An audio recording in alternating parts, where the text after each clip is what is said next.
Give me just 2 seconds and we'll be going live. No.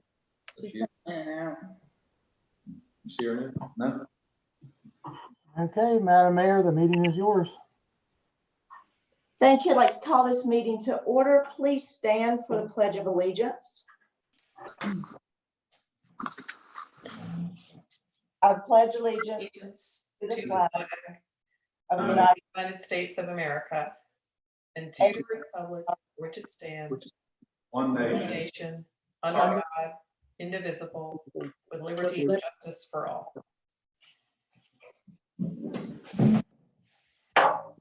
Please bow your heads for a moment of silence.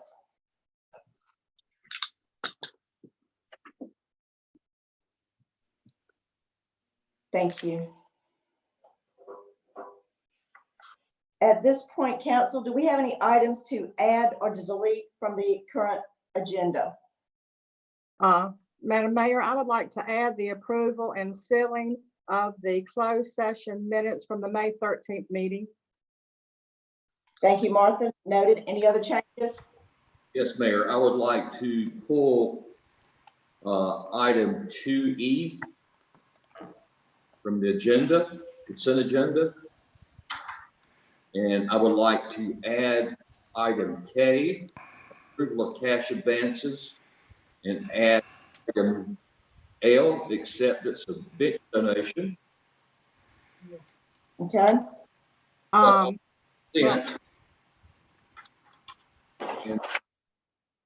I would like to pull item E Okay. and add item 5F, consideration approval. Madam Mayor, may I ask a question?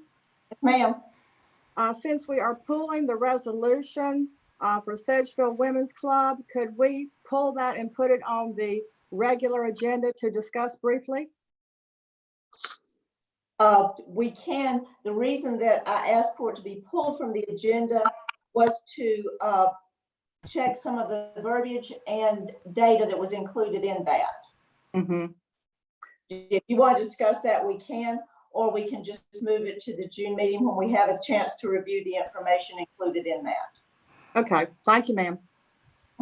Would you like to just move that to June? That will be fine. Thank you. Thank you. I Any would other? motion to approve the consent agenda as amended.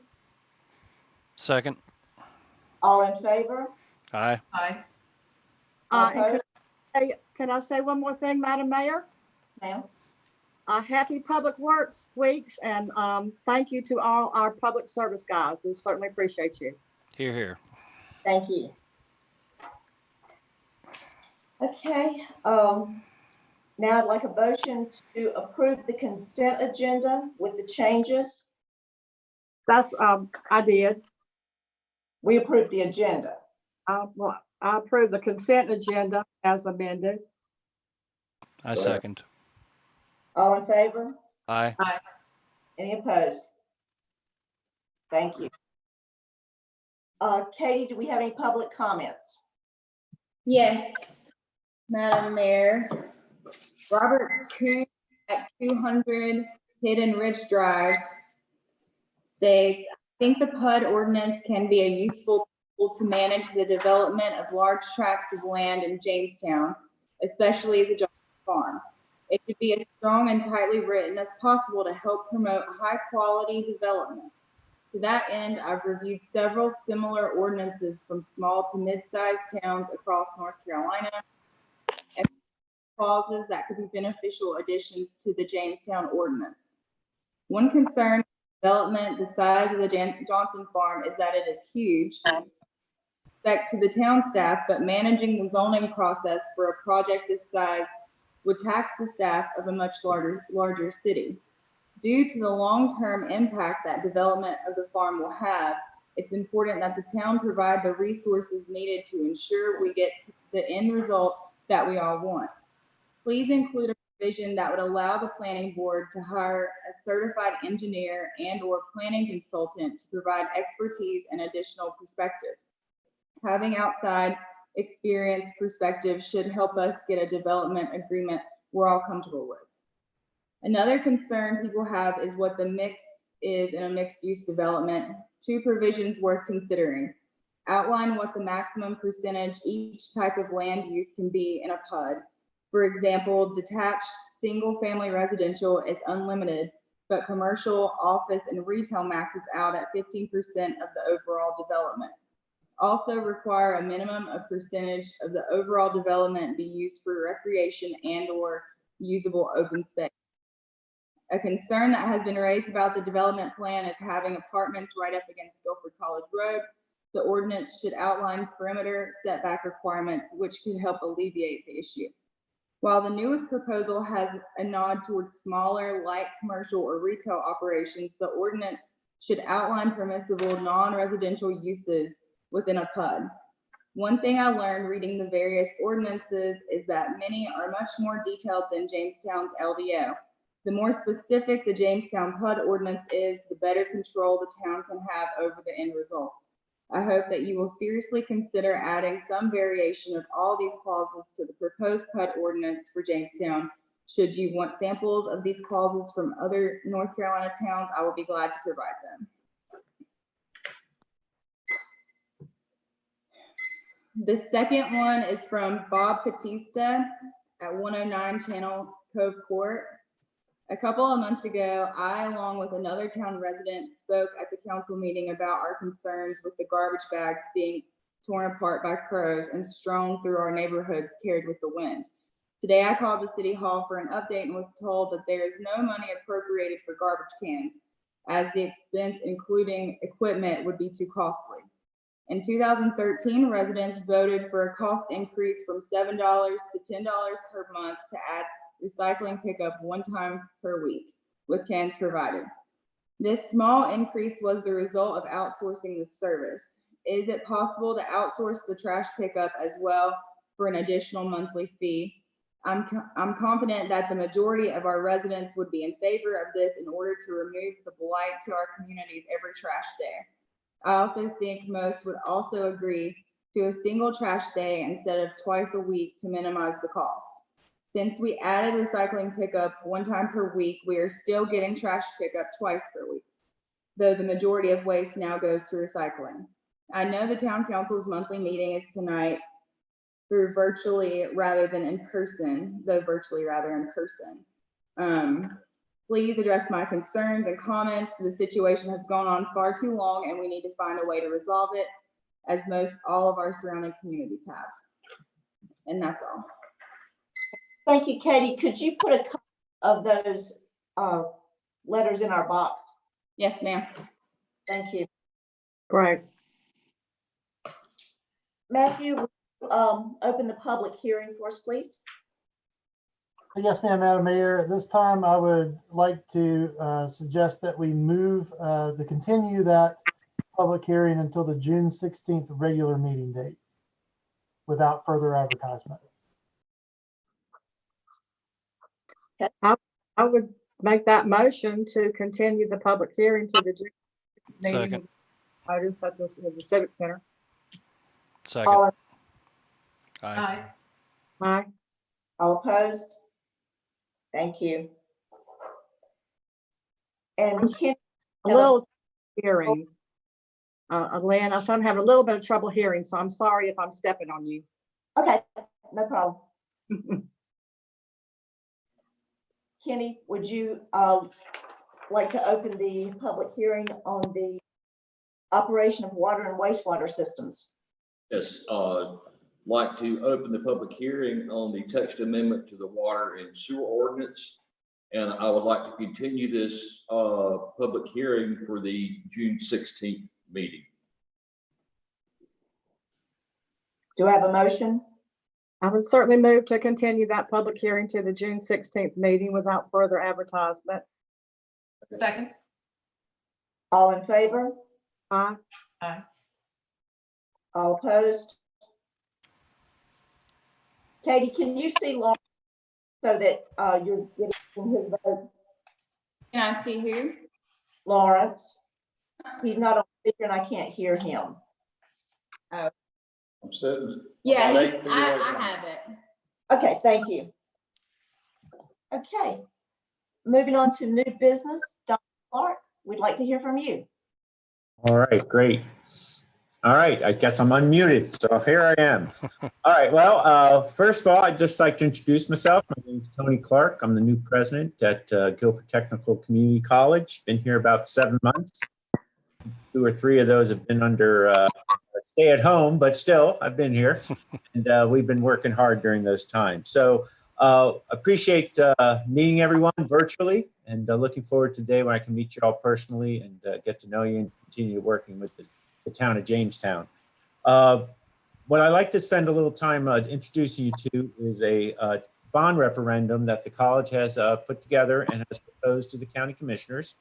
We're looking for support from different municipalities throughout the county. We have talked to the city of Greensboro and city of High Point, and we talked to Mayor Montgomery and others before coming to this council meeting. But I just wanted to sort of update you on where we are with this bond referendum. A quick background: around Thanksgiving time, the school district announced that they want to do a bond referendum for $2.1 billion. In my experience, and if you look at the history of Guilford County, when the county funds the educational system in Guilford County, they not only fund the Guilford County schools, but they also fund Guilford Technical Community College. So I thought it was appropriate to pursue bond funding for the college along with the Guilford County schools on separate referendums. So with that in mind, what we did is our Board of Trustees in March 2019, so over a year ago, put together a 10-year plan and for $170 million. And we used that as the foundation for our bond referendum request. So this presentation is basically the presentation that I gave to the county commissioners at the end of February of this year, asking for a bond referendum from Guilford Technical Community College. And obviously our main campus is in Jamestown. I thought it was only appropriate that I bring it to the attention of the government of Jamestown and let you guys know what's going on, plus ask for your support in this endeavor. So we'll move through these slides somewhat quickly, but feel free to ask any questions at any time. I'd be happy to answer them as best I can. First, economic impact. There's a company called the ESMI that does economic impact for a number of higher education institutions throughout North Carolina. And based upon their study, GTCC has $1 billion total economic impact on Guilford County. That includes our operational impact as far as in addition to our alumni. And if you total that all up, it's $1 billion. We serve over 31,000 individuals. We support over 15,000 jobs, and we employ over 1,800 people, almost 70% who live in Guilford County. Student investment, that $9,100 is an important number because we're going to come back to that. But that's the annual increase in earnings that a person has when they get a credential beyond a high school diploma. So it's $9,100 a year. And overall, you see the increase in earnings for students, and then the taxpayer return for every dollar invested in Guilford Technical Community College is $3.60. And once again, that is from the EMSI study. You can go to the next slide, whoever's controlling. It's not me. All right, so as you see on the left-hand side is the proposal that we put in front of the county commissioners and asked for their support. Notice it's $151 million. So as we went through and looked at the plan that our Board of Trustees put together in March, we were able to reduce that by combining some buildings.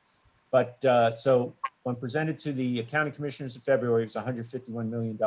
Since then, the school district has been asked to prioritize their request, and their request, if I'm not mistaken, is now at $1.6 billion.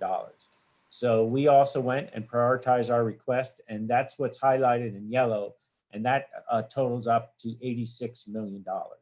And that is what we're currently requesting to be put on a bond referendum in the November election. And that's what we're advocating for. You can go to the next slide. So So the basis for this, and I think this from the history of GTCC, we're an essential economic partner in Guilford County. In my brief time here, just seeing all the jobs and all the training that GTCC does for employers throughout the county, it's quite impressive. The other thing that we want to emphasize, actually, I was asked by a county commissioners, like, do we have any decrepit buildings? And quite honest, we don't have any decrepit buildings. We have taken care of the buildings that have been given to us by the county, or I'd say funded by the county. And so, but we do have buildings that need updating, and we do have the opportunity for new space to help us go ahead and help Guilford County move into the future. So as it says there, the county's investment is needed to first for new facilities to help us train the workforce and also help current employers grow and create jobs in Guilford County. So it's not only about attracting new employers, but it's also helping our current employers grow. Of course, we want to prepare our citizens for good paying jobs through the training programs we offer, and also upgrade our facilities to be competitive in attracting students that are going on to four-year schools, right? Because we are a cost-effective alternative. So, and we'll go through this in the next number of slides. We're estimating a 22% annual return on the $86 million investment. And I don't know if $86 million in this world seems like a lot or little, but if you took $700 million and 86 million is about 12% of $700 million, that is in line as what normally is funded by the county. So in the past, when the school district has received a certain sum of money, the bond referendum for the college is about 10 to 15% of what the school district requires. And so we're right in line with that. So $86 million, once again, is a reasonable request given the request that the school district is asking from the county. And I just want to report that, make everyone aware of that. Any questions so far? None here. Okay. All right. You can go to the next slide. All right. So this is the prioritized list of capital needs. Once again, reduced from 151 million down to 86 million. On the left-hand side, you see the different campuses, the Aviation campus, which was up by the airport, our Greensboro campus, which is on Wendover Road on the east side of Greensboro, our High Point campus right near downtown High Point, the Jamestown campus, of course, in Jamestown. And then we have some land acquisition money, and then the Cameron campus, which is in the northwest side of Guilford County. You see the investment at $86 million. Our estimated annual impact being $19.1 million, and that is the 22% annual return on investment. And I'll go ahead in a little more detail on each of these campus improvements. If I can go to the next slide. First, we have the Aviation campus. Once again, is right near here, right by the airport. We're asking for funding for a 2-floor, 60,000 square foot building so we can expand our aviation system technology program. This is a very popular program. It is almost 100% filled, and our job placement is 100% also. HACO at the airport, Textron Cessna, of course, Honda Aviation, they all employ our graduates. And we have room for expansion, not only once again to help our current employees expand, but also hopefully eventually to attract a new tenant to the airport. And once again, this is, as you are aware, I'm sure, in economic development, you can't say, well, if you come, we'll build a building and train a workforce. We have to be ready to do so. And this sets us up not only once again to support our current employers, but also employers into the future.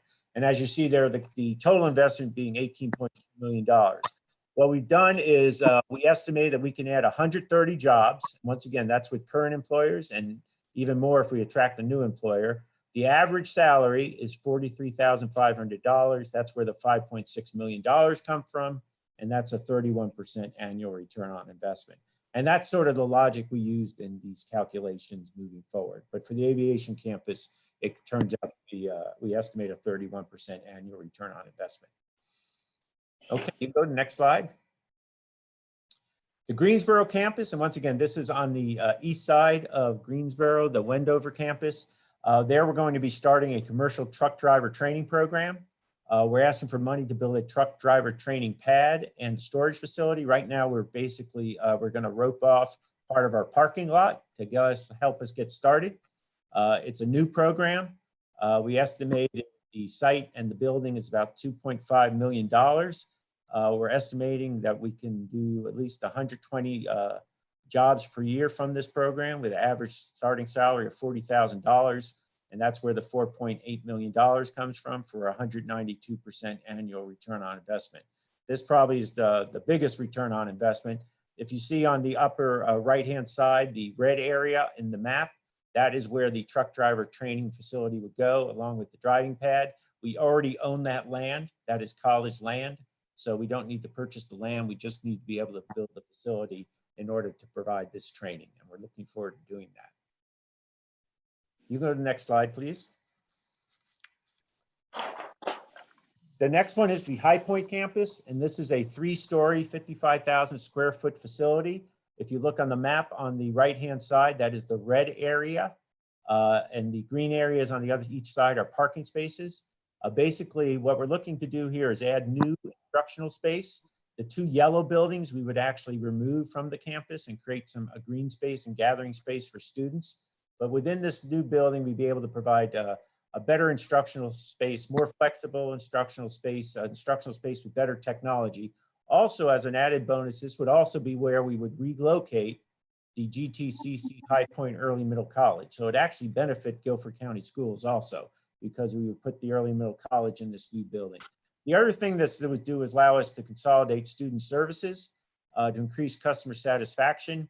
I'm a firm believer, and the college is I want to say, supporting this, but I'm going to push even more that we make sure that we treat our students as customers.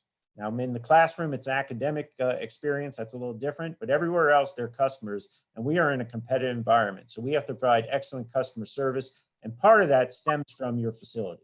You got to have a facility that parents and students want to come to, parents want to send their kids to, and students want to attend. The other thing, if you see the 2 fuchsia buildings on the right-hand side of the map, that is the renovated space for the Furniture Academy. Those are 2 buildings that are owned by the college, and we would renovate those to, I would say, increase our capacity for upholstery and sewing classes, and hopefully for jobs. So you see the total investment there is $22.5 million. We're estimating 50 jobs per year at $25,000 a year in the furniture industry, 200 additional students. This is where the $9,100 increase in annual earnings come from. And if you total that all up, it's $3 million, and then you get a 13% annual return on investment. So that is that calculation. You can go to the next slide. Thank you. All right, so this is the Jamestown campus, which is the one that hits close to home here. And of course, this is our main campus. It's a beautiful campus, a lot of great buildings, but there are a few that need improvement. If you look at the map, once again, on the right-hand side, as it says there, the green are new or renovated buildings. The fuchsia are partially renovated from other funding, and the yellow are the ones that we need to renovate. And on the left-hand side, once again, it's about creating instructional space and classroom space to allow us to really provide 21st century college-level education for our students. And that has to go with technology as well as flexible spaces. Plus, these buildings has a HVAC, also to meet the American Disability Act's requirements and data infrastructure. So we have some build, Gerald Hall was built in 1970 up to Davis Hall in 1984, the Community Training Building in 1985. So we would go ahead and renovate these buildings and make them, once again, more usable for our students. Also pointing out the Community Training Building, which is one of those yellow buildings, is where we have the GTCC Jamestown Early Middle College. So that would also benefit Guilford County Schools. So for Jamestown, the entire investment we're looking for is $18.1 million. Here, we're much more about enabling students to pursue their degrees, particularly college transfer. But we have about 4,000 students that go through those buildings each semester. We're predicting and targeting a 3% increase in retention and graduation. And based upon a 9,100 increase in annual earnings, we get about $1 million, which is a 6% annual return on investment from renovating the 4 buildings on the Jamestown campus. Okay. You know, next slide. The last campus we're looking at is the Cameron campus, and this is a law enforcement training center. And once again, if you look at the map, that is the red area on the left-hand side of the map. The green areas are parking that we would go ahead. This is a 2-story, 45,000 square foot building. The interesting thing here, it has an indoor firing range. We think this, and we know this will serve both the law enforcement training and county law enforcement agencies. Right now, we can use it in all weather, all types of weather. We can do night training during the day, and it would also attract, and we already attract many agencies from outside the county come to GTC for training because we provide high quality training. So this, for inside the county, it would be obviously free of charge. Outside the county, this could be a revenue generator for the college that would allow us to support these facilities as well as our students with scholarships and those sorts of things. So we're estimating $22.2 million. Here we have new jobs of 20 per year, and this would come from the increased training capacity that we have. The other key thing we do is continue education for law enforcement officers, and we're estimating we can do another 1,000 officers. They get about a 10% salary increase when they complete their CEUs and their certifications, which would come up to 3.6 million. We have the students or the officers from outside the county coming in, stay overnight. It's normally 2, 3, 4 days of training. So we have an estimate there, and you total that all up, it comes to 4.5 million and a 20% annual return on investment. So very quickly, I know I went sort of fast, but that sort of gives the, that is what we're looking at to fund if we get a bond referendum on the ballot in November. Where we stand right now with the county commissioners is, like I said, I presented at the end of February. What I'm asking from the city council or the town council this evening is your support in this endeavor. It can be, I want to say, informal by talking to the county commissioners.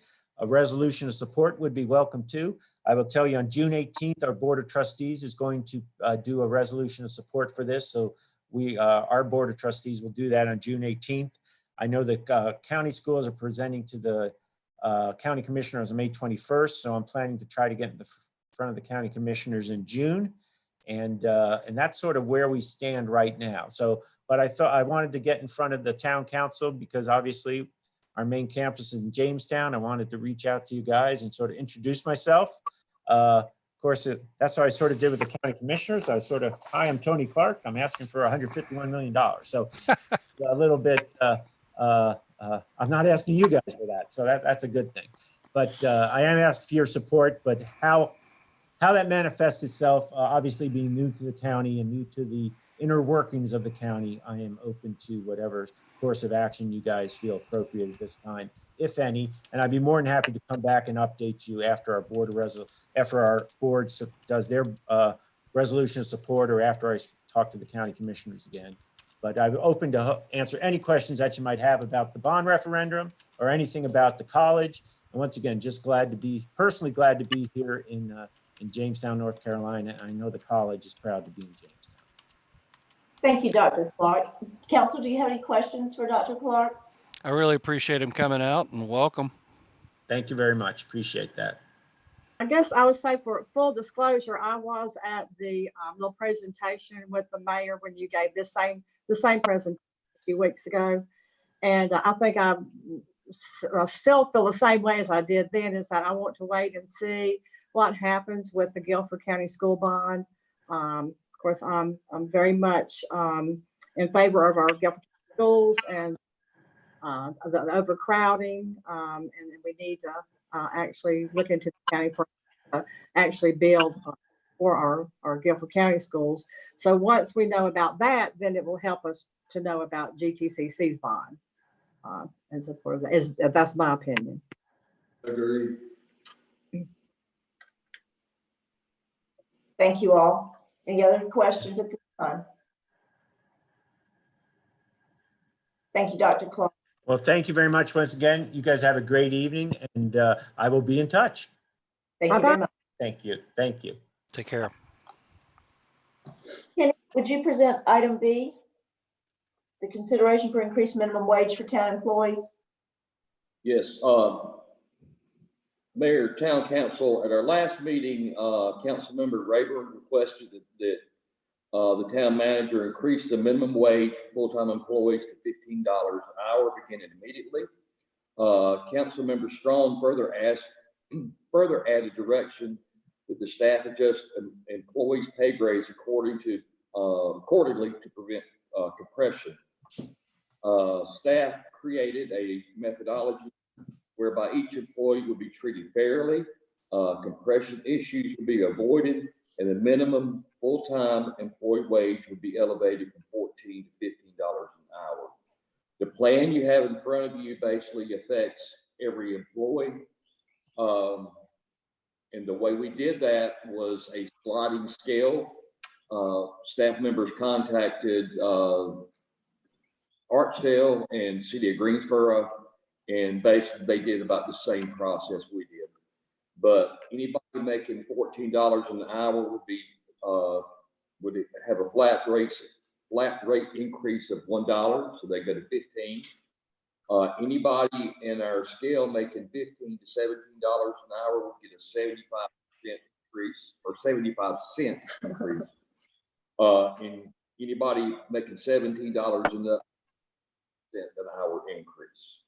The total cost of the town, if this was adopted by council, would be $32,500.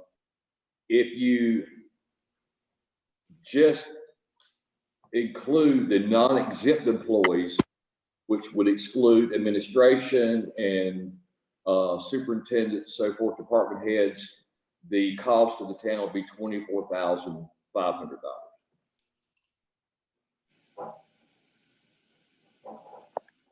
Okay, council, do you have any questions, concerns?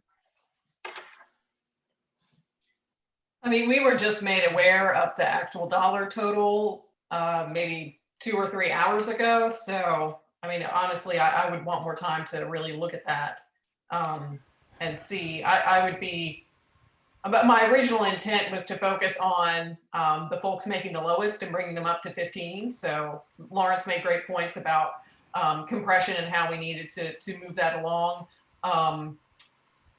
You know, it's definitely a higher figure than I had anticipated, again, because I didn't see, you know, upping exempt employees at the same time. It seems like very different jobs. So I would be more interested in focusing on those non-exempts, the essential employees. But again, you know, we just got these numbers, so. Yeah, I'd be forced to agree. It's too quick turnaround in regards to the numbers to be able to make an informed decision.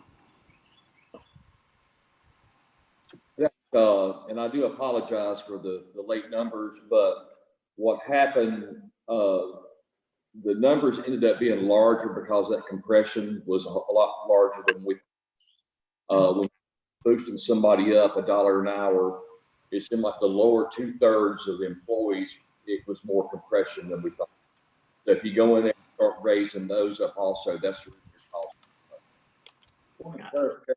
This 24/5, is that all inclusive health, retirement, 401k, all that, or is it just the hour salary? That's just the hourly salary. Do you have a number to show what that 24/5 group, what that would cost up to? That's what the cost. In other words, if I took just the non-exempt employees and excluded like administration and everything, the total cost of the town would be the $24,500. That's just the hourly number. Okay. In the big land. The question is, what would the breakdown be actually paid out to employees? Oh, probably have to get that to you. About 50% of that? Yeah. So 12. Judy, what do you think? You're on mute, Judy. Pardon me? You're better now. Never mind. Okay. We couldn't hear your response, Judy. I couldn't quite hear the question that Lawrence asked. Word better than I did. No, you go right. Okay, the 24/5 number that is all inclusive of retirement, healthcare, and all that sort of thing. Is that correct? No, it is just salary. That's just the actual hour, that 24/5 would be in paychecks going to employees. And that excludes the exempt employees. That is just non-exempt. Correct. Do you have a number of what it's actually going to cost the town though? No, I do not. I can get that, but I don't have it right now. Could you give an estimate? Would it be twice that, a third more, or normally it's about twice your salary, isn't it? Well, No, fringe benefits are not. I forget the percentage. It may be. I'd have to go back and look and see what that percentage is. I hate to give you a number and it'd be wrong. Yeah. That's fair. Like I said, it's too crammed together right now. I think we need to give it at least until the next session. Can I just ask one question, please? The 24/5 for the which would be for all the non-exempt employees, does that take into account these previous grade changes, the 2 eras? No, ma'am. That will be in addition to that. Oh, okay. Yeah. Well, yeah, I agree with Rebecca and John. I would like to get some more numbers on this. I don't think we have quite all the information we need. I know Rebecca's intent, which was, I think, an awesome intent, and I'd still like to see it happen, but I think we've got to get a little breakdown. Agreed. Okay. Okay. No problem. In that case, I think we'd want to extend this or continue this discussion until the next meeting in June. Do you need a motion to, Yes, that'd be, okay, like a motion to table this and continue the, how did you have it listed? The Increase of minimum wages for employees to our June 16th meeting. Second. all in favor? Aye. Aye. Opposed? Thank you. Okay, before I call on Judy for the presentation of the preliminary budget, I figure we're probably all going to have some discussion, so let's try to be very considerate and not talk over one another. When someone finishes talking, give it just a couple of seconds so that we can hear everyone. Okay? I'll try. Judy, would you start the discussion for the preliminary budget, please? Okay. This is what we're calling our recommended budget for the fiscal year 2021. The town does have 2 main funds, general fund and water sewer fund. The other funds that the town has are mainly the capital reserve funds. And these are essentially just to hold the money until future capital needs are, realized, and then those will be transferred back into the general fund or the water sewer fund. The general fund proposed or recommended budget that you have in front of you is $6.4 million. That would be revenues and expenditures. And of that amount, 1.1 million would be for capital items. The water sewer fund recommended budget would be 7.4 million and approximately a $4 million capital amount of that.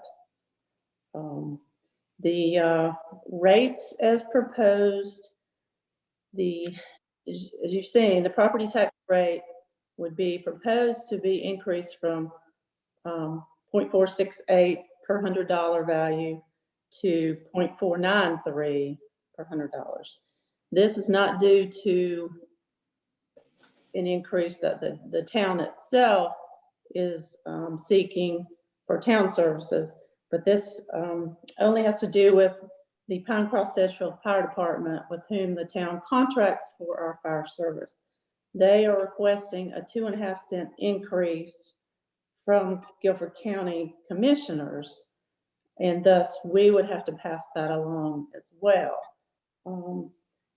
For someone that lives outside the Jamestown town limits, they would see the fire district rate on their property tax bill as a separate item that they pay to Guilford County.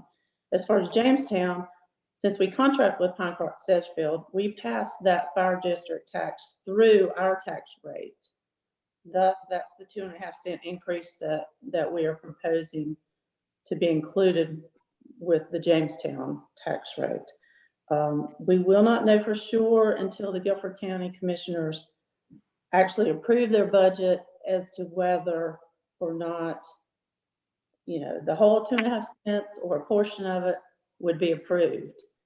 So we would, once we find out what Guilford County approves, then if it's not the 2.5 cents, then we would adjust down to whatever amount that they do approve, which would then affect both our tax rate and the property tax revenues, as well as the contract amount that we pay to Pinecroft Sedgefield.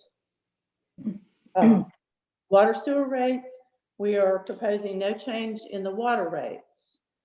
We are proposing a 14% decrease in sewer rates. It did go up considerably year before last, and based on a project at the East Side Wastewater Treatment Plant, that project was completed, and thus the rate is going back down. And we actually do hope that there could be another decrease in the following year, but we'll have to wait to see. As far as other revenues in the budget, with the economy, looking the way it does right now, we're just not sure what some of these revenues are going to look like in the next fiscal year. We do expect sales tax distribution that we receive from the state to be down, and just an estimate kind of based on what we've gotten from the League of Municipalities. We have actually decreased the revenue budget by 25% of what we expected to get in the next fiscal year. So, we'll just have to wait and see how that pans out. Other taxes that we receive from the state are not expected to decrease as much as sales tax, but somewhat, so we have decreased those a little bit as well. Investment interest, of course, that is way down. So we are budgeting less than half of what we did in the actual current year. We would use some fund balance to, which would actually be used to fund the capital items that we are proposing in the budget. But we would still be in compliance with our fund balance policy as passed by the town. As far as expenditures, of the total budget, personnel costs account for 19.9% of the total budget. Supplies and materials account for 7.3%. Contractual services, 24.8%. That includes fire and police, sheriff protection. Other operating expenditures, 6.3%. Debt payments, 3.6%. And capital outlay, 38.1%. The capital outlay in the general fund, some of that has to do with sidewalk projects and other projects. The total capital budget in the general fund is approximately 1.5 million in this 2021 budget. In the water and sewer fund, the capital outlay there, which is approximately $4 million as budgeted, the majority of that has to go with our improvements for East Side Wastewater Treatment Plant, which we're a share owner in, and with City of High Point, that and the Riverdale pump station as well. And we basically have to pay our share of those capital improvements, and that they're part of that this year. Other capital items in the water and sewer fund would work on Main Street water line and other sewer improvements as well. Again, in the expenditure budget, as far as salaries, a COLA budgeted of 2.3%, which is based on CPI, and then a merit increase of 0 to 2.3%.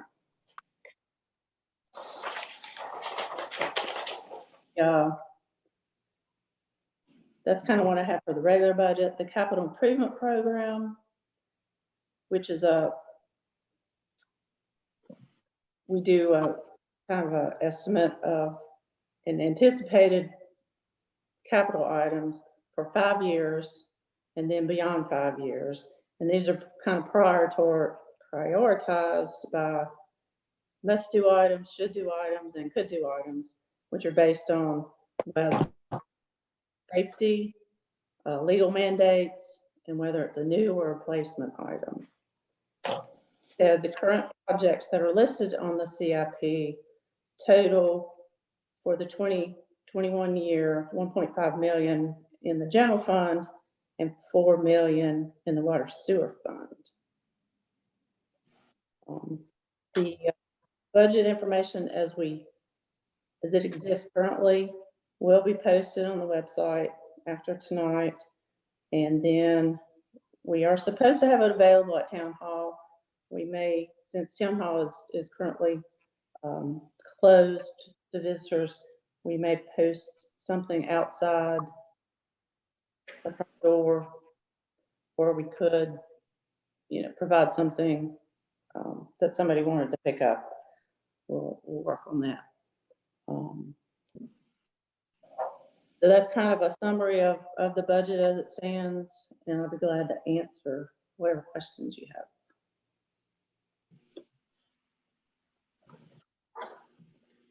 Any questions, council? Well, I wanted to go through some of these items because, we had our retreat in January, and then we had some budget meetings in March, and things have certainly changed since January and changed a lot since March. So I think some of the things we were maybe looking at then, we need to relook at now. One thing, the motor vehicle fee, which we had talked about having in the budget, which would bring in revenue for our paving. I think we should delete that. I don't think we need to add any kind of additional fees or taxes in the budget for the public this year. Agreed.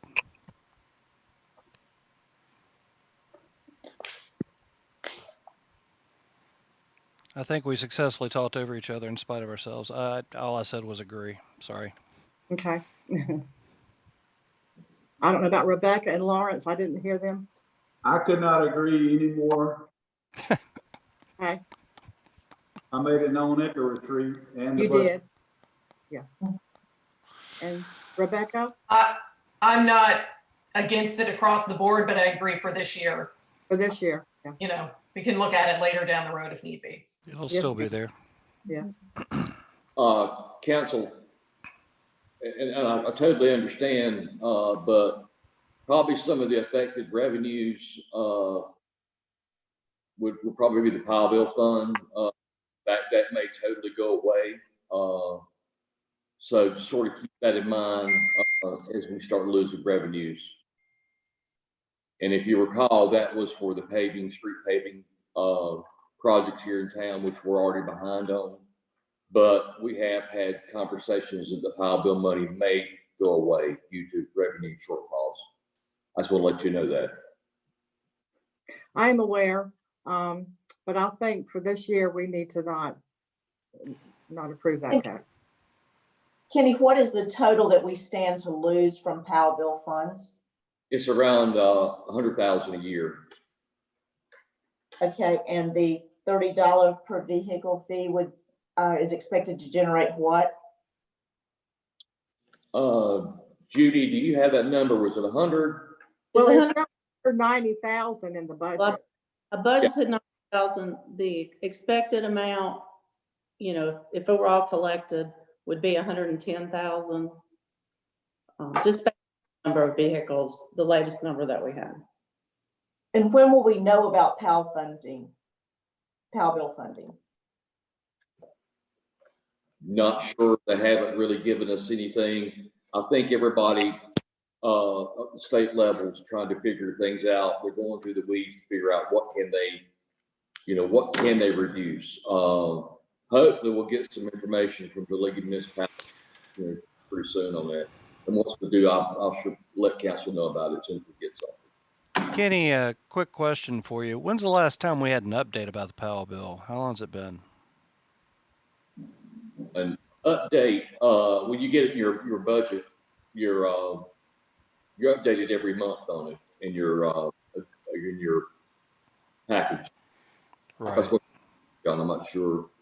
No, I'm just trying to figure out what the cadence is based on when the last time you heard something, when we might hear something else. That's all. I was just trying to figure out if it's going to be within a month or if it's going to be longer or shorter. I'm not sure, but it's included in the budget expenditure report every month. But Judy and I will keep a track on it to let you know as soon as possible. But usually we get about 100,000 a year, and every month we put that in the agenda package and show you the expenditures. That's actually a budget by itself. So. Okay. John, maybe I was confused, but I thought your question was how often are we updated by the state as a town? Right. Not That's actually where I was going. Updated as council members, but from the state, how often do we get it? That's correct. That's where I was going. Oh, usually we get the funds, I think it's every quarter. So we usually know by then, where this will start increasing or decreasing. So. Gotcha. Let me say something. We actually get funds twice a year in, I think, October and then the end of December. And we get an estimate by the League of Municipalities, usually around March, as to what they think we will get the next year. Mm-hmm. So at that point, they were still, optimistic that we would get the funding, but since then we've kind of heard otherwise. So we're just not real sure. Gotcha. When we would hear anything else, Okay. So. That makes sense. Thank you. Okay.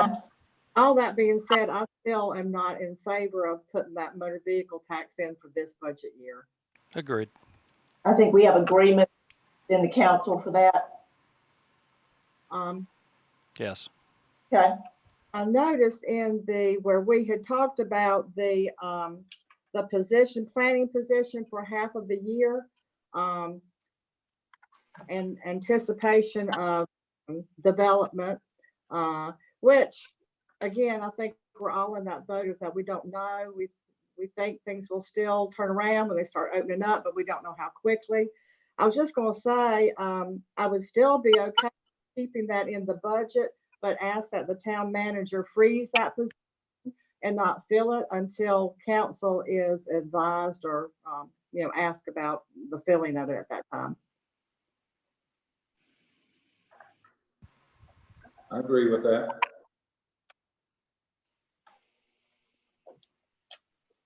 That sounds reasonable with so much in the air right now.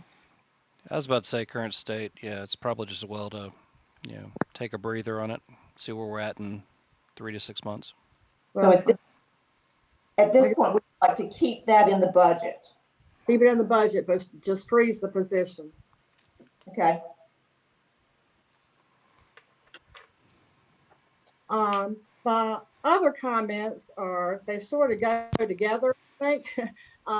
It is the renovation of the Civic Center and the renovation of the Town Hall. I am not in favor of doing any renovations to the Civic Center this budget year. I think they can be moved out a year. As far as the renovations to the Town Hall, I would be in favor of creating the HR office, which is, many of you know, was Cookie's old office, for Sharon to have a secure and private area to speak with employees on confidential matters. So I'd be okay with that. And then as John pointed out, the labor and maintenance needs to be done on the town hall, which we have here as a separate item for painting the interior and the exterior of the town hall, which should be done. But then, and then to do the gutters, which I think the gutters are actually in a CIP category, but I think we should do those. But as far as the civic center and then the moving the council chambers to the civic center and making that into office spaces, I don't think we need to do that this year. With all that has happened and we still don't know how the economy is going to go, I think we need to cut those things out, with the exception of the maintenance, the gutters, and the HR office. I agree. I agree with that as well. I can support that. I know before we had talked about how if we kind of group it together, we could save some money. But you know, again, right now, we don't know what's going to happen in the next few months and how that's going to impact us. So Yeah. I can see what I'm saying there. Sorry about that, Rebecca. And then in the meantime, you know, from maintaining our existing assets, I mean, town hall needs paint, and can we move the gutters from one line item to another? Is that doable? Well, it's a capital type item, but it's not treated any differently than if it was really in maintenance or But you capital. change that job description and only do, not job description, the project description to just doing the $15,000 for gutters. Yes. Good.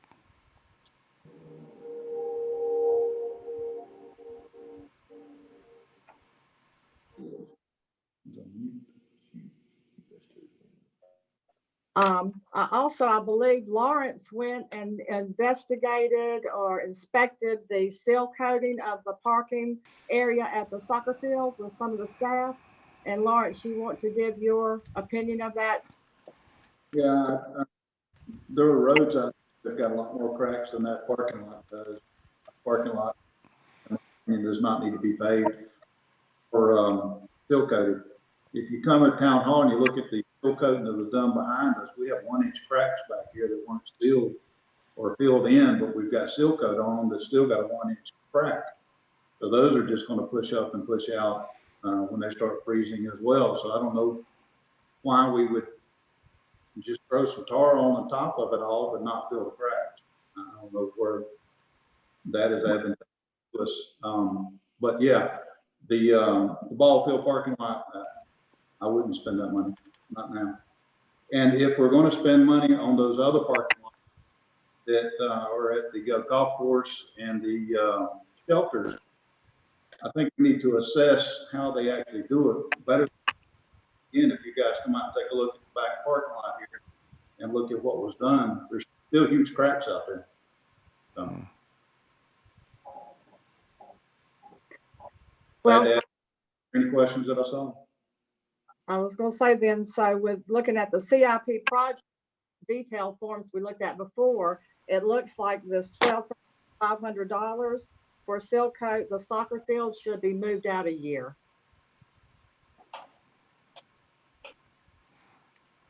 I'm comfortable with that. Agreed. And thank you for your expertise, Lawrence. Yeah. You're very handy to have around for a lot of reasons. Very much. I don't know if I call it expertise, but seriously, you can just go look at this.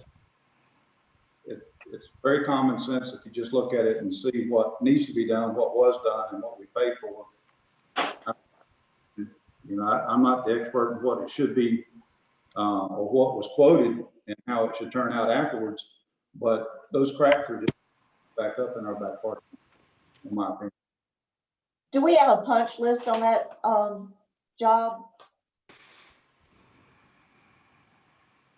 Well, all I got a quote on was actually doing the seal coat. And all that's doing is actually protecting the existing asphalt. And Lawrence is right. You can't do the seal coating or do it the crack sealing and then seal coating on top of it. But all we had the price for was to seal coat it, not do the crack sealing. Okay, so we didn't pay for something that was not done. Oh, no. Okay, thank you. The correlation I could give you, or the example I could give you is painting a house without scraping, Mhm. Okay, cracks that you pull out, caulking, that sort of thing. okay. Any other items you'd like to review, council? Not here. Judy, do you have questions from us? No, I mean, I got all these down, so I'll adjust the budget accordingly. Thank you, Judy. Thank you. But Judy, Yes, Judy, you will need to have council's decision on this, the employee minimum wage adjustment for the budget to be completed. yeah, I mean, right now that amount is in the budget, so, Oh, which amount is in the budget? including the, amount, All Yeah. employees, yes, non-exempt, the 32,000, whatever, yes. is in there at this point. Okay. All right, so we need to make that decision at the June meeting now. Okay, thank you. Would we want to go ahead and take that down to not all the employees, or how do you all feel about it? I'm confused. Question I had earlier was what was the bottom dollar it's going to cost the town? We don't know that number, but now we're told it's in the budget. How is it in the budget if we don't know the number? When you talk about FICA and all that, it's still a cost for the town. So it's a false number when we talk about versus what it actually costs the town. It's actually in the budget, but we just don't have it broken out. I see your point, but we just don't. So what is that number then? We don't have it broken out. I mean, we have total. In other words, we included this in the budget and then adjusted the fringes. We don't have it broken out of what the. Oh, I got you. Okay, so in June, we will have more information on that and we can review it at that time. Okay. Yes, ma'am. Judy, Yes, need to know, I mean, we need to take it out because presenting the budget at the next meeting. So we actually take that out. And then I guess if we council in our June meeting, we can come back to a budget amendment if council approves something different. Judy? We won't actually be approving the budget until after the June meeting, correct? Because we're going to need to set a special meeting for that. Well, possibly. You can actually, well, yeah. We may, if we have everybody at the council, we can actually go ahead and vote on the budget. But it's, you know, that's a hard question. I thought we had to wait until after the county commission meeting. Yeah, we do need to wait. It needs to be the 18th, after the 18th.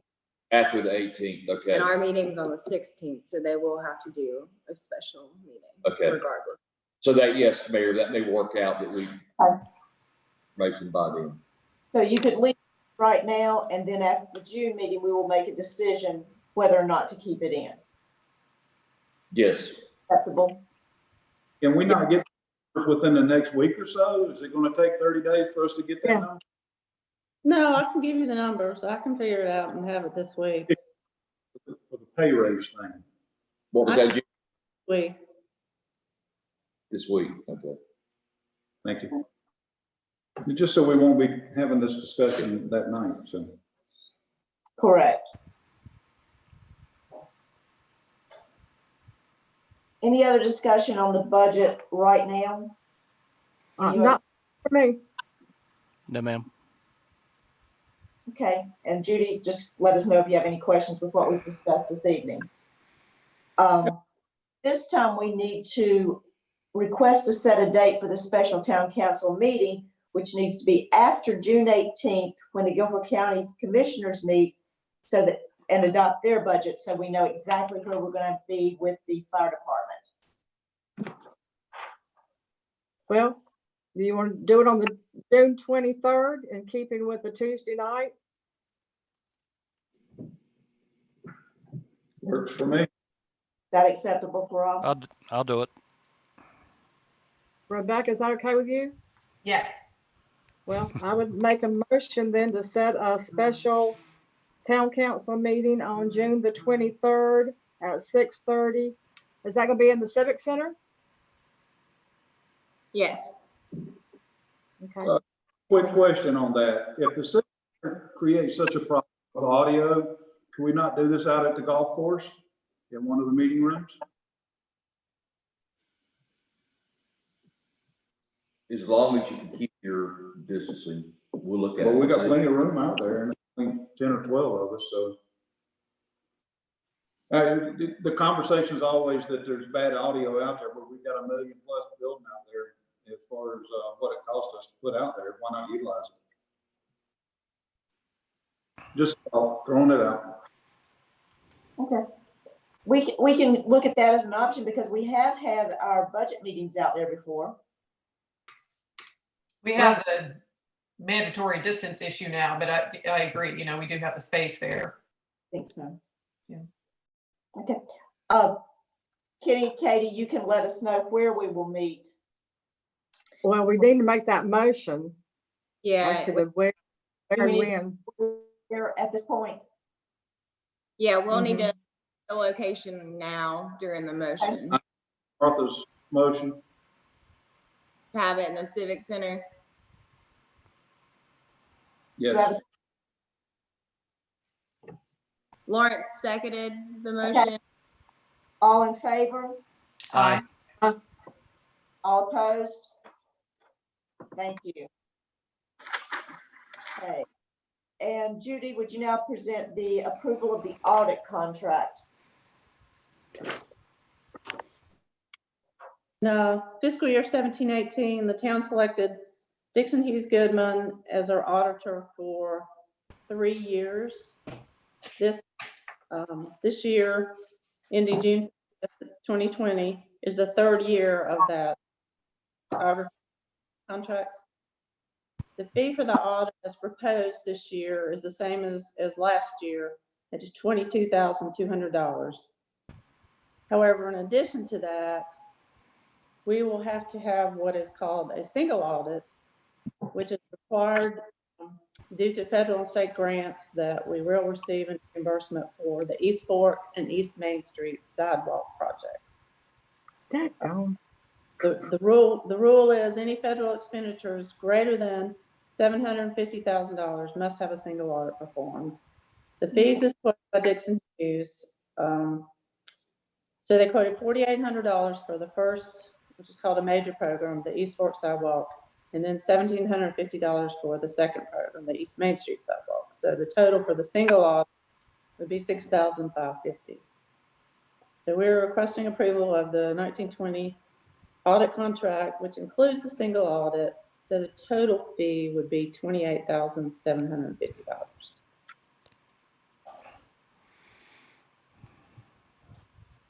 Any questions, council, or concerns? Judy, are you comfortable with everything as it stands with Dixon Hughes Goodman? Yes, yes. Okay. That's all I need to know. Do we need a motion? Yes, please. Okay. Move to approve the request to the audit contract with Dixon Hughes Goodman LLP, and that's it. Sorry. Second. All in favor? Aye. All opposed? Thank you. Thank you, Judy. Thanks. Thanks, And Judy. the mayor will need to sign the audit contract. Okay, I can take care of that. Thank you.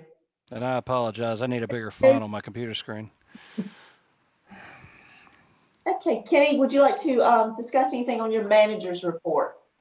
Yes, ma'am, just briefly, the Oakdale Cotton Mill, the owner did contact me back by email, and they prepared a couple of fence openings that people were, I guess, damaged fence, and they did mow the grass there. But I haven't heard any additional news about the cotton mill.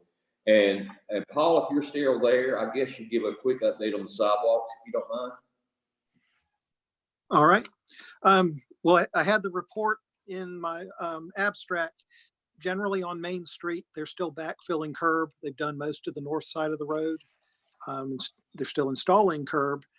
They're working on drainage revisions, and the 2 canopies at the railroad tunnel are in the review / manufacturing process. We've submitted them to Guilford County for approval. And I mean, I think that project's pretty visible now. You can see what's going on. Contractor's been busy. Very. What's the timeline on that, Paul?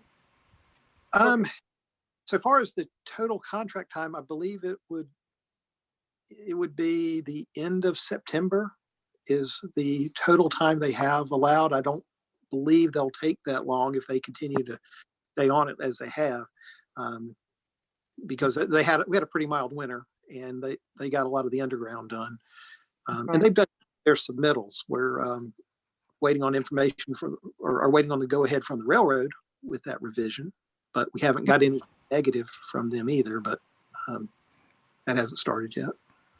Right. Mm-hmm.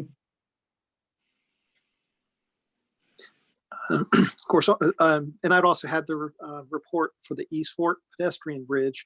Went out there this afternoon to see what they had gotten done. I think they've got all the sidewalk poured now. We may have had some damage to vehicles sneaking in there. We've had some trespassing problems. The curb is not finished on the golf course side yet.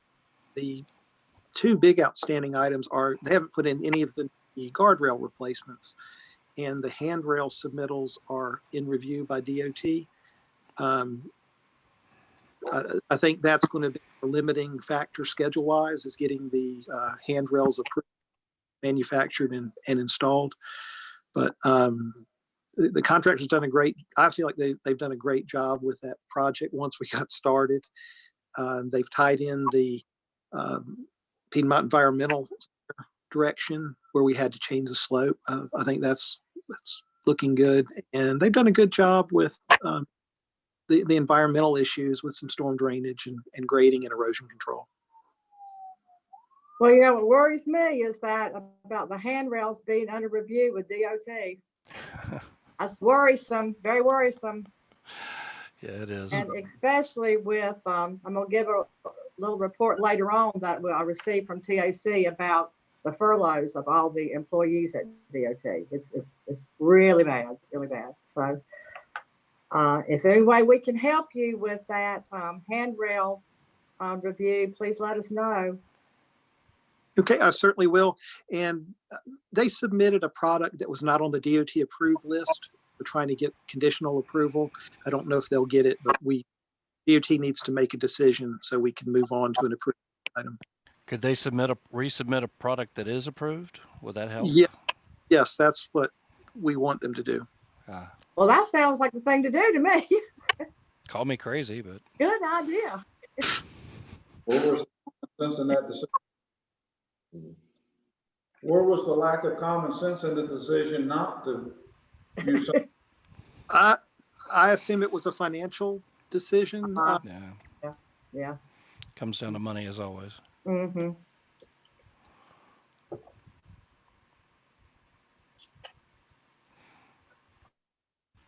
So esports should be open in about a week and a half. I wish it was. I think the early June would have been the target date, and it still is obtainable and possible. It really depends on the handrail. The guardrails will go in quickly, and most of the other work is pretty minor. Right. You know, what they've done so far looks good. Mm-hmm. I don't have any other questions. Good, thank you. I had one question on the noise complaints that we had about the construction on the bypass. Have we got any response from DOT on that? And have we contacted the citizens who were concerned? Yes, ma'am. I contacted Mike Mills today, and it was taken care of. And I spoke with Mr. Bradford, and Excellent. that we took care of it. The contractor will comply with our noise ordinance. Who went to DOT and asked them to fill those craters in on Oakdale? I appreciate it. Yeah. I go through there about 3 times a day, and it's torn up my front end, but you have to slow down to where you barely You crawl did, yeah. I across. know exactly what you're talking I was gonna say, I talked to Mr. Rayford today too. And he said the noise got better, Kenny, I think after you first contacted him, which was about 10 days ago. But he said they have started, although they've moved down to Scientific. So they're not getting quite the noise they were getting before. But he says that they're still starting subcontractors at 6:30 to 6:45 every morning. And I think I had spoken to you about that, and you were going to speak to Mike Mills again to be sure they adhere to our 7 and 11 time ordinance. about. And Mike said that they would, so he contacted me. Okay. Any other questions on the manager's report, council? Well, on your Flowers Bakery sign, welcome sign, how's that going? Were you able to dig the footings and get the granite in? Well, the footing, yeah, we had the footing dug actually last week. And we're waiting on the granite to come to start the masonry work. But the footing is in. Well, we're worried about the deadline. Yes. Don't want to give any money back. What she said. There you go. I wanted to give you also just a couple of quick other updates. Our staff will be meeting here Thursday to start going over some strategies to reopen, so forth. I guess unfold things. It'll probably done slowly, but we'll be having that discussion this coming Thursday. Golf course did open, and Ross said it was awesome. He had no complaints. Golfers were complying with all the mitigation measures. So he was very, very pleased with what was going on. Just want to also give you an update on the water account issues. As of the 18th of May, we have 19 accounts that are past due for March and April, and it's a total of about roughly close to $3,500. Sharon, she has contacted a lot of the citizens' accounts for past due to remind them that they have to come up with a payment plan. But just sort of let you know what's going on there. That was a executive summary, order to work with citizens on their account. But we have 19 that are past due right now for a total of about $3,500. Do we have payment options in place for them that they can choose? Judy, you may want to answer that one. I don't know the specific. We do offer plans. They've been, we've actually been calling some of these people to try to get them set up on one. So that's, we're trying to get that accomplished. Okay, thank you. And that's all I have. Thank you, sir. Do we have any committee reports? I think, Martha, you said you had something from TAC? Yes, ma'am. We did have a Microsoft Teams meeting last April 28th. And they did what we have been hearing They did confirm that all projects were on hold. The current projects that are underway approved would continue. We do have another virtual meeting on May the 26th. However, they being the High Point Metropolitan Organization staff sent out an article that came straight from DOT today. And if you'll give me just a second, I'll try to be brief, but it just said that DOT was to furlough thousands of NCDOT employees to recover from the rapid loss of revenue. The less travel on North Carolina roads and the stay-at-home orders have made a big cut in gas collection and then fees from car sales, adding up to $300 million in projected revenue loss through June. DOT said the entire department will be furloughed in phases, starting with the executive level management. And last Saturday, the executive leadership started their furloughs, and the next level of management will take the same steps next week. And then, if necessary, the rest of the 9,000 employee workforce will be furloughed starting May 30th. And they said DOT has put more than $2 billion of road and bridge projects on hold. So it's a very, very bleak situation for DOT. Definitely need a different kind of rail. Thank you, Martha.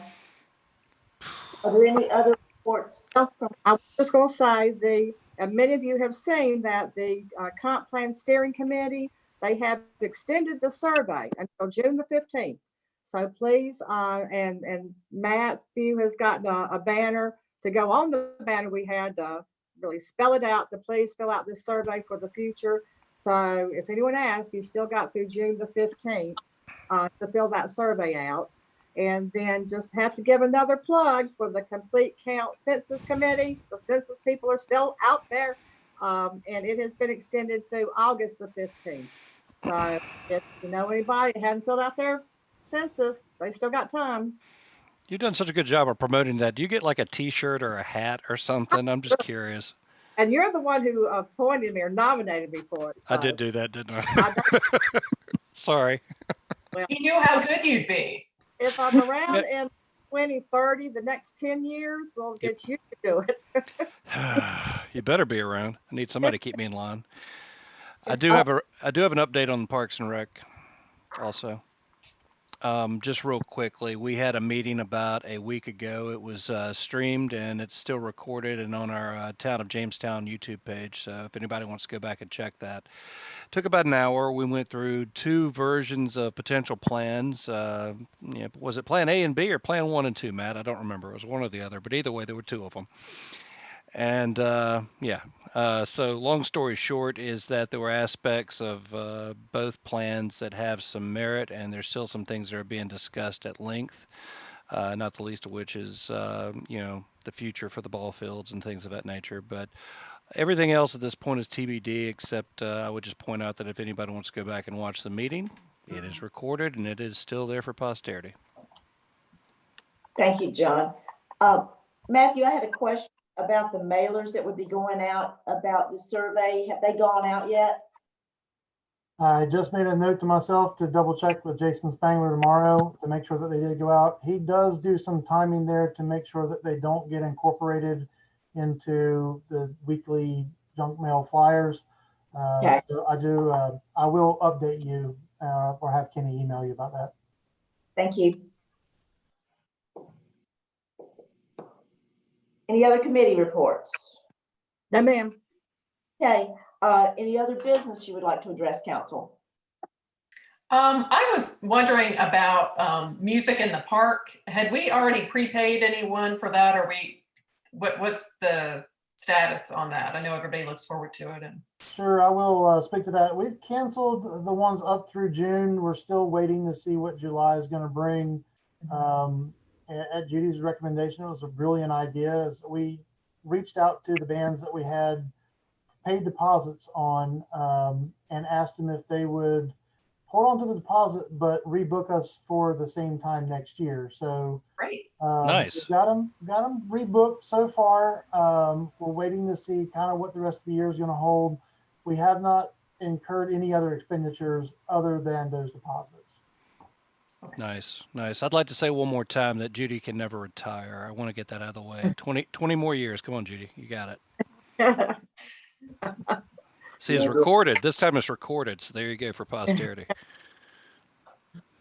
Madam Mayor, I think y'all might see that the council gets a lot of emails from the League of Municipalities. And if you've been reading some of those, of course, the league advocates for local governments in Raleigh. And they are trying to help local governments, municipalities recoup or get some help with the shortfalls in our revenue on our budget. And they had suggested that we reach out to our state legislators or our congressional representatives explaining why the needs of the cities and towns are crucial to economic recovery. So I was wondering if it would be okay with the council if maybe the town manager could do a resolution, maybe reach out to the league to get some language they had for us to use and us to adopt that and send it to Raleigh in hopes of getting some relief for our little town. Excellent idea. And there's also some funds available through Guilford County for any expenses that we've had for the COVID-19. I've seen that too, Lee. Yeah. However, we can reach out. There's some money out there that we're qualified for. We should. Exactly. Maybe look into it. Thank you. That's all that I had. Anyone else have any other business to address? I do not. Do I have a motion to adjourn? Motion to adjourn. Second. Second. All in favor? Aye. Aye. All opposed? Thank you. Meeting is adjourned. Thanks, Take care, y'all.